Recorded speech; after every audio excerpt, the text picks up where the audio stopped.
नमस्कार मित्रों, मैं स्मिता मिश्रा आपका स्वागत करती हूं आपके अपने चैनल में। तो मित्रों, आज हम जो पेपर सॉल्व करने जा रहे हैं वह यूजीसी नेट जेआरएफ का जून 2015 का सेकेंड पेपर है, जिसे हम यहां पे सॉल्व करेंगे।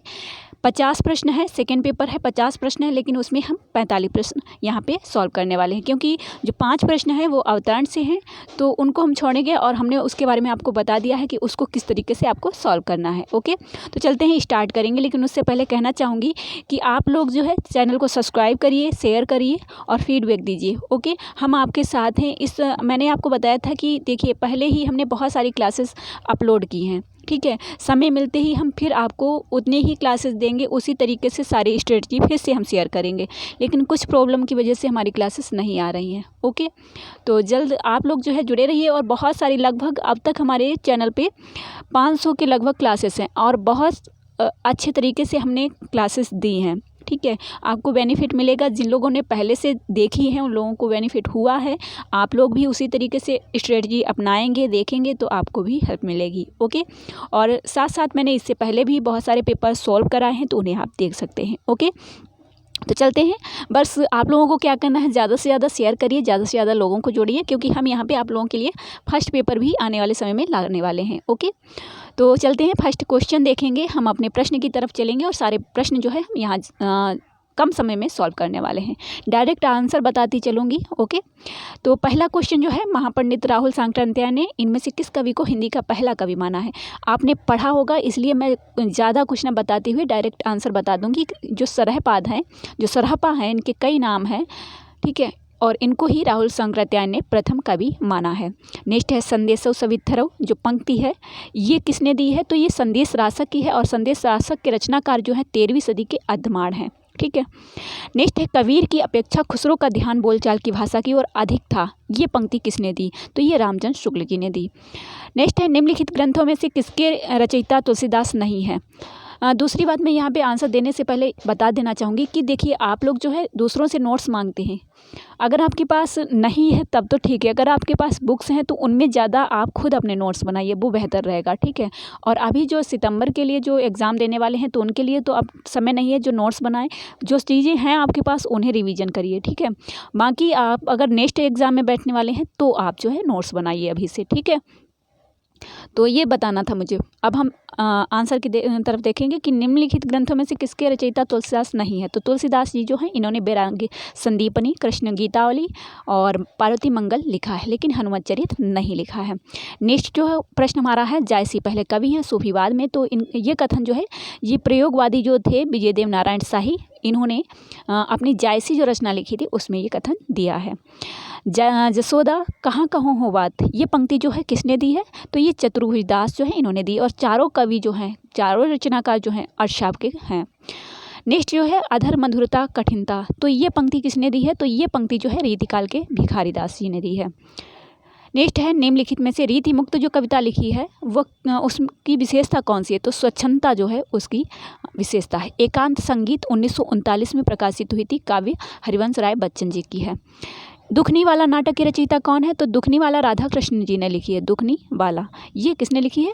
राधा कृष्ण दास जी ने लिखी है। ओके, तो आपको क्या करना है, ये चीज़ें आप जो है अगर बार बार देखेंगे और पढ़ेंगे तो आपको हमेशा के लिए याद रखें। इसका समय जो है 1880 है, ठीक है, 1880 इसका समय है।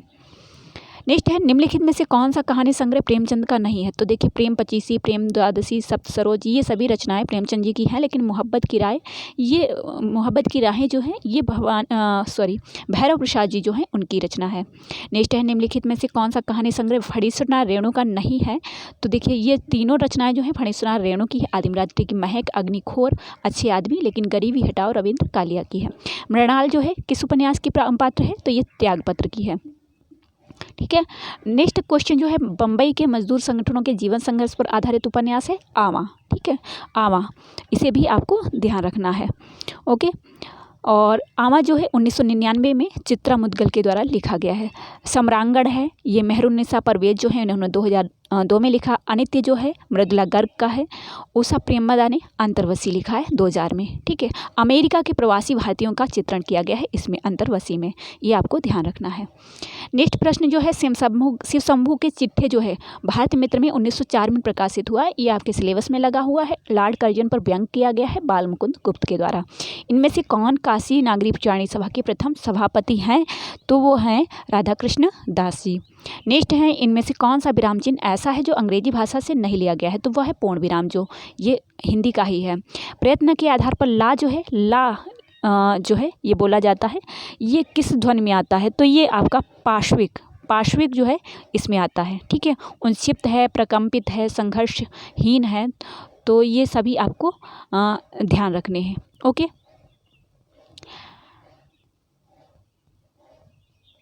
नेक्स्ट जो हमारा प्रश्न है शब्दालंकार नहीं है, इनमें से जो है शब्दालंकार नहीं है पूछा गया है। तो यहाँ पे श्लेष है, विप्सा है, उपमा है, वक्रोक्ति है, तो शब्दालंकार कौन सा नहीं है ये यहाँ पे पूछा गया है, तो वह है उपमा। उपमा जो है शब्दालंकार नहीं है, ये अर्थालंकार है। ठीक है, नेक्स्ट है रस सूत्र की व्याख्या करते हुए अभिव्यक्तिवाद की स्थापना किस आचार्य ने की है? तो अभिव्यक्ति अभिनव गुप्त ने दी है। ठीक है, नेक्स्ट आपका जो है क्रमागत वाले प्रश्न जो है अगर आप प्रीवियस ईयर के क्वेश्चन पेपर से सॉल्व कर लेंगे तब भी आपका बहुत अच्छा रहेगा। तो देखिए इसमें जो है सबसे पहले श्रावकाचार आई है और 4 ऑप्शन जो दिया गया है उसमें ही श्रावकाचार दी गई है पहले, इनमें सबसे पहले श्रावकाचार आई है, तो ये 4 ऑप्शन आपका राइट हो जाएगा। श्रावकाचार, फिर भारतेश्वर, बाहुबली रास, चंदनवाला रास, रेवंतगिरी। ठीक है, ये आप ध्यान रखिएगा। नेक्स्ट है अलंकार संप्रदाय से संबंध अलंकार ग्रंथों का सही अनुक्रम कौन सा है पूछा गया है, तो इसमें आपका कौन सा हो जाएगा? डी ऑप्शन हो जाएगा, काव्यालंकार, सार संग्रह, अलंकार सर्वस्व और अलंकार कौस्तुभ।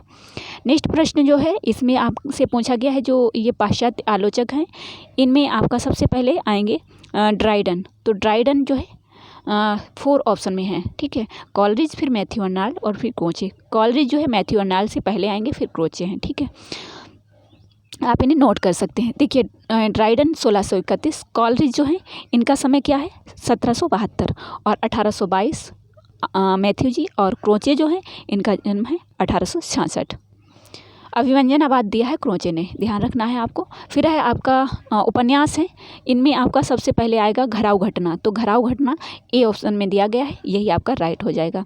फिर है आपका आत्मकथाएं हैं, तो जिसमें सबसे पहले कौन सी आत्मकथा आएगी, तो इसमें भी आपका जो है ऑप्शन राइट हो जाएगा। अपने अपने पिंजरे जो हो 1995, जूठन 1997, मुर्दहिया 2 भाग हैं इसके, तो 2010 में एक आया था, एक 2013 में आया था।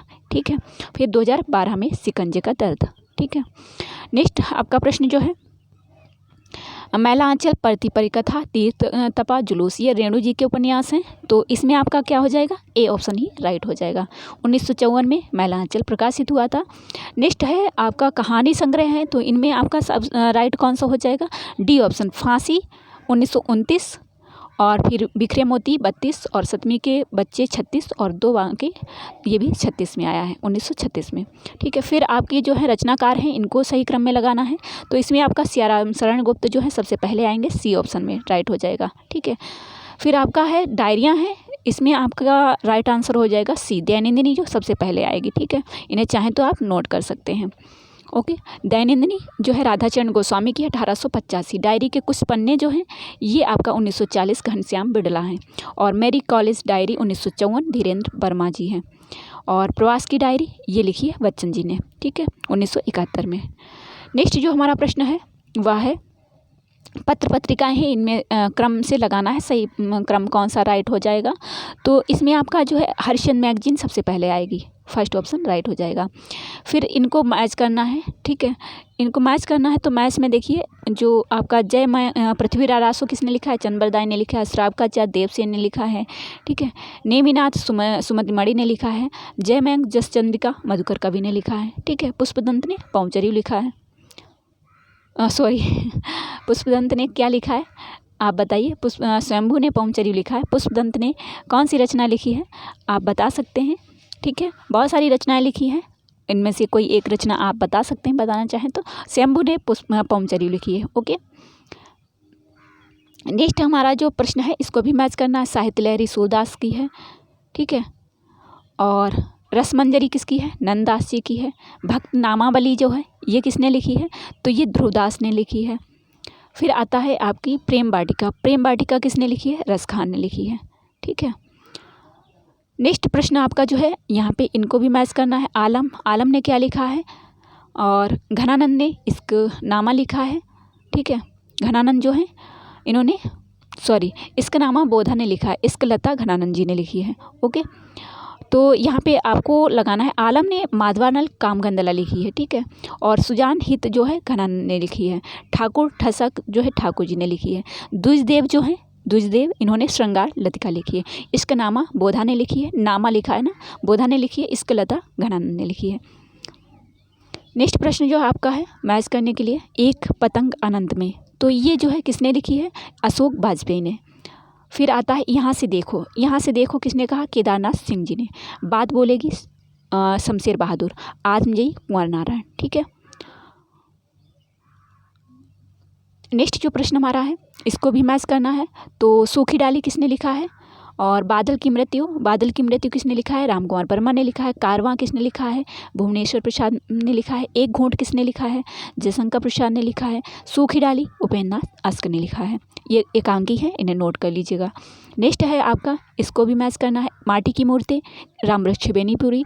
और स्मृति की रेखाएं किसने लिखा है? मेरी आत्म कहानी किसने लिखा है?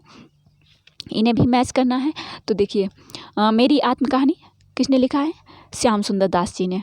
और फिर है स्मृति की रेखाएं, ये लिखा है महादेवी वर्मा जी ने। और हरिश्चंद्र नाम से ये रचना लिखी है शिवनंदन साहा जी ने। ठीक है। तो ये आपका मैच हो गया। नेक्स्ट प्रश्न जो है यहाँ पे भी मैच करना है। देखिए एक पति के नोट्स किसने लिखे हैं और एक पत्नी के नोट्स, ये आपको ध्यान रखना है। एक ज़मीन अपनी शेष कादम्बरी, तो इनको मैच कर लीजिए। ममता कालिया इन्होंने एक पत्नी के नोट्स लिखे। और महेंद्र भल्ला ने लिखा है एक पति के नोट्स। नासिरा शर्मा जो है इन्होंने जिंदा मुहावरे लिखे हैं। चित्रा मुदगल जो है इन्होंने एक ज़मीन अपनी लिखी है। अलका सारावगी जो है इन्होंने क्या लिखा है? शेष कादम्बरी लिखा है। ठीक है। नेक्स्ट प्रश्न जो हमारा है इसको भी मैच करना है। औचित्य छेमंत ने दिया है। ध्वन्यालोक आनंदवर्धन ने दिया है। काव्य मीमांसा और श्रृंगार, तो ये आपका जो श्रृंगार है श्रृंगार प्रकाश भोजराज ने दिया है। और काव्य मीमांसा आपका राजशेखर ने दिया है। ठीक है। नेक्स्ट जो है इसको भी आपको मैच करना है। हिंदी साहित्य के 80 वर्ष किसने दिया है? हिंदी साहित्य के 80 वर्ष शिवदान सिंह चौहान 1954। शब्द और मनुष्य परमानंद श्रीवास्तव 1988। अज्ञेय वागार्थ वैभव रमेशचंद्र शाह। लोकवादी तुलसीदास किसने लिखा है? विश्वनाथ त्रिपाठी। ठीक है। नेक्स्ट इसको भी मैच करना है। नाटक है गोविंद बल्लभ पंत, इन्होंने क्या लिखा है? अंगूर की बेटी। सन्यासी किसने लिखा है? सन्यासी लिखा है लक्ष्मी नारायण मिश्र ने। अशोक किसने लिखा है? अशोक चंद्रगुप्त विद्यालंकार ने। और बचा है हरिकृष्ण प्रेमी जिन्होंने रक्षाबंधन लिखा है। कर्तव्य सेठ गोविंद दास जी ने लिखा है। अब यहाँ पे ये आपके स्थापना और तर्क के क्वेश्चन हमने आपको बताए हैं कि आप जितना ज़्यादा प्रीवियस ईयर के क्वेश्चन पेपर से रिवीजन करेंगे उतना ही बेहतर रहेगा। तो पहला जो हमारा है इसको आप देखिएगा। पहला जो मनुष्य को कर्म में प्रवृत्त करने वाली मूल प्रवृत्ति भावात्मिका है। केवल तर्क बुद्धि या विवेचना के बल से हम किसी कार्य में प्रवृत्त नहीं होते। तर्क क्या है? क्योंकि जहाँ जटिल बुद्धि व्यापार के अनंतर किसी कर्म का अनुष्ठान देखा जाता है वहाँ भी तह में कोई भाव या वासना छिपी रहती है। तो यहाँ पे क्या आपका राइट हो जाएगा? दोनों ही सही हो जाएंगे। आप इसे थोड़ा डीप से ध्यान करके पढ़ लीजिएगा। नेक्स्ट है अभिव्यंजनावादियों के अनुसार कवि या कलाकार अपने अंतर की भावना को बाहर प्रकाशित करता है, बाह्य वस्तु को नहीं, क्योंकि अभिव्यंजनावादी अंतर की भावना की जगह बाह्य वस्तु को अधिक महत्व देता है। तो इसमें क्या आपका राइट हो जाएगा? इसमें ए सही हो जाएगा, आर गलत हो जाएगा। नेक्स्ट हमारा प्रश्न जो है, मन को अनुरंजित करना, उसे सुख या आनंद पहुंचाना ही कविता का अंतिम लक्ष्य मानना चाहिए। गलत है, क्योंकि कविता मनोविलास की सामग्री है जिससे सहृदय पाठक अपनी कुंठाओं में से मुक्त होता है। इसे ही सहृदय की मुक्तावस्था कहा गया है। तो इसका क्या हो जाएगा? इसका हो जाएगा दोनों ही गलत हैं। ठीक है, दोनों ही गलत हैं। नेक्स्ट है आपका फ्राइड के अनुसार कला और धर्म दोनों का उद्भव अचेतन मानस की संचित प्रेरणाओं और इच्छाओं से में ही होता है। इस काम शक्ति के उद्यन के फलस्वरूप कलाकार सृजन करता है। आगे देखिए, क्योंकि अचेतन मानस में काम शक्ति के उन्नयन के फलस्वरूप कलाकार सृजन करता है, तो यहाँ पे ये इसमें ए सही हो जाएगा, आर गलत हो जाएगा। ठीक है, ए सही हो जाएगा, आर गलत हो जाएगा। इसे आप एक बार देख लीजिएगा। नेक्स्ट है, काव्य का जो चरम लक्ष्य सर्वभूत को आत्मभूत करा के अनुभव कराना है, उसके साधन में ही अहंकार का त्याग आवश्यक है। तो क्या ये सही है? नेक्स्ट तर्क देखिए, रीजन इसका, क्योंकि जब तक इस अहंकार से पीछा ना छूटेगा तब तक प्रकृति के सब रूप मनुष्य की अनुभूति के भीतर नहीं आ सकते। तो ये दोनों ही सही हैं। ठीक है, तो ये थे आज के हमारे 45 प्रश्न जो हमने यहाँ पे सॉल्व किए हैं 2015 सेकेंड पेपर के। और आपको ये क्लास कैसी लगी हमें ज़रूर फीडबैक में बताएं और शेयर करें अपने दोस्तों के साथ। नेक्स्ट पेपर के साथ फिर मिलेंगे नेक्स्ट क्लास में। तब तक के लिए जय हिंद, जय भारत।